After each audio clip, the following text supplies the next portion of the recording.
How's it going, everybody? Welcome to We Do Tech.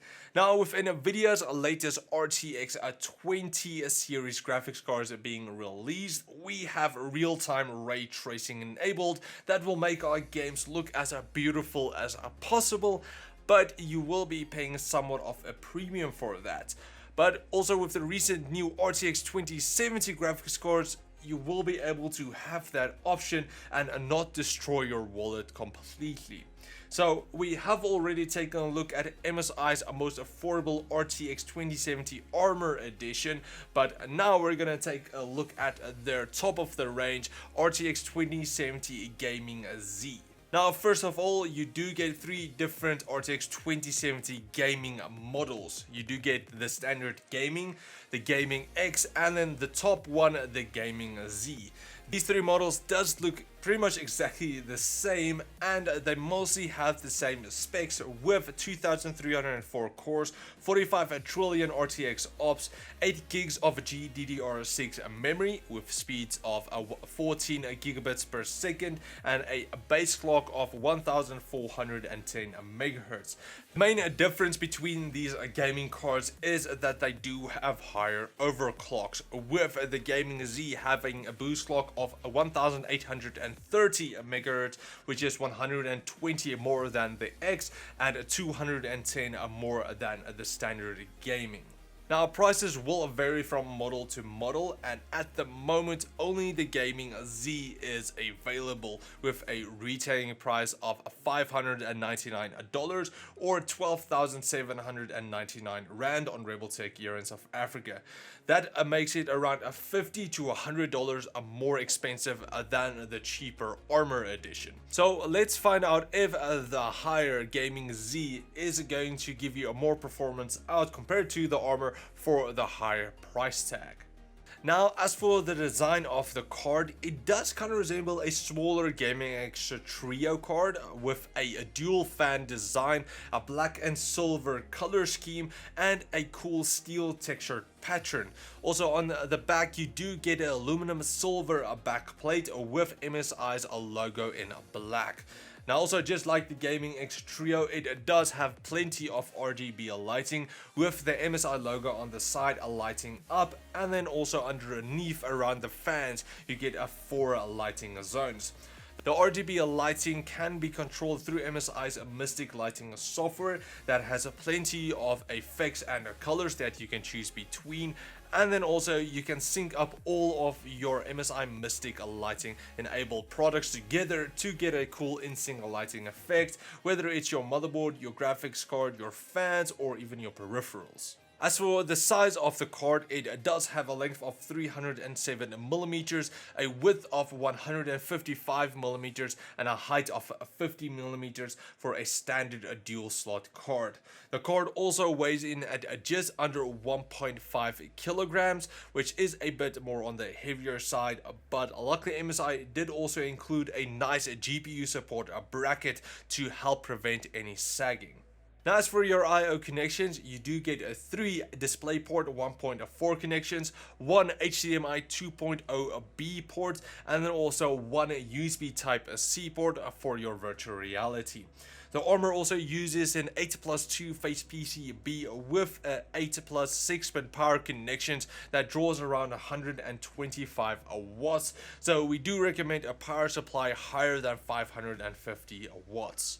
Now, as for cooling, the Gaming Z uses MSI's Torque 3.0 fans featuring their Zero Phasor technology, where the fans will stop spinning below 60 degrees to keep your system nice and quiet. Now, what about temperatures? Well, running Firmark in my non-aircon room, I got a max of 70 degrees on 50% fan speed with my overclock applied, and it dropped down to 55 degrees at 100% fan speed. So temperatures won't be a problem, but what about fan noise? At 100% fan speed, it reached 61 decibels, and at 50% fan speed, it was pretty much dead silent at just 3 decibels above idle. So noise-wise, you shouldn't really have to worry, even if you are playing a very high demanding game. Now moving on to overclocking this card, like I mentioned in my armor review, not a lot of people really know how to overclock their GPUs because they're either scared of breaking it or they just don't want to fiddle with it. But with the new OC scanner built into MSI Afterburner, you can overclock your GPU with just a single click, and the software will pretty much do everything for you to find the best voltage and frequency curve for your card. I did still find that manually overclocking the card did give me better performance overall. So for my overclock, I was able to add 60 more megahertz to the core and 700 megahertz to the memory for a stable overclock.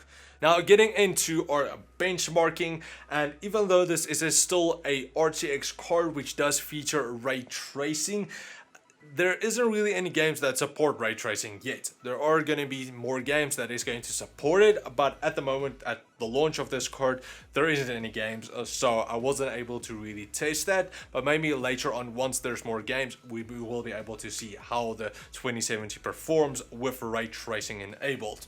So for the benchmarks, I used my MSI Z390 Gaming Pro Carbon AC, which the review you can check out in the link below, with my 8700K overclock to 5.1 gigahertz.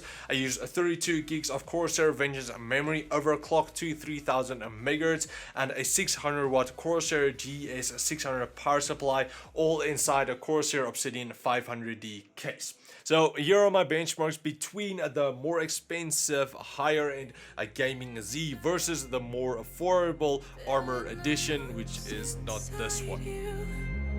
And the black and eyes make my way into your mind, just to know what you knew. Restless every time we start locking as a lost control. Oh, it's paradise with honesty, but I'm in the dead of the night.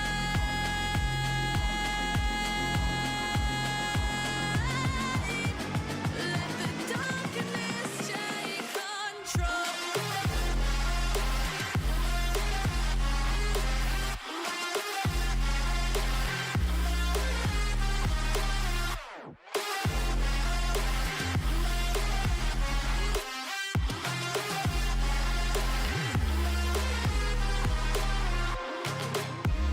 Let the darkness take control.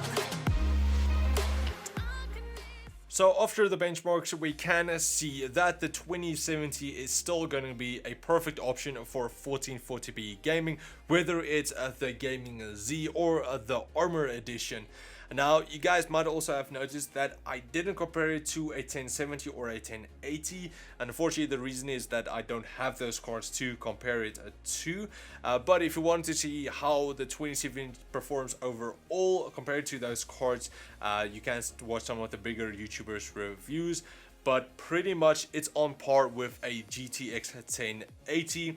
So the GTX 1080 is a bit more affordable at the moment, but if you want to be able to play ray tracing enabled games, then the 2070 is going to be a better option. Also, I did find that in one or two of my games that I tasted, I for some reason saw lower frame rates compared to the Armor, and I'm honestly not exactly sure why that happened, because nothing changed at all. So that was a bit confusing. It might just be somewhat of a driver problem. Currently it is the first driver released, so there will be more drivers being released later on.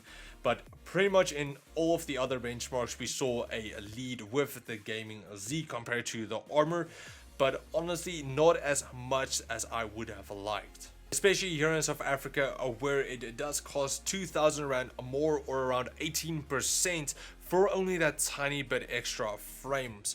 In dollars, it seems okay, $50 to $100 more, but here in South Africa, it is a bit much. Now, this is also usually the case for some of the lower end compared to the higher end of cards on the same model. There's not really that much more performance you get for the amount you pay. So if you are looking for RTX 2070 and you don't have 2,000 Rand more to spend, then I do recommend that you rather just go for the Armor Edition compared to the Gaming Z.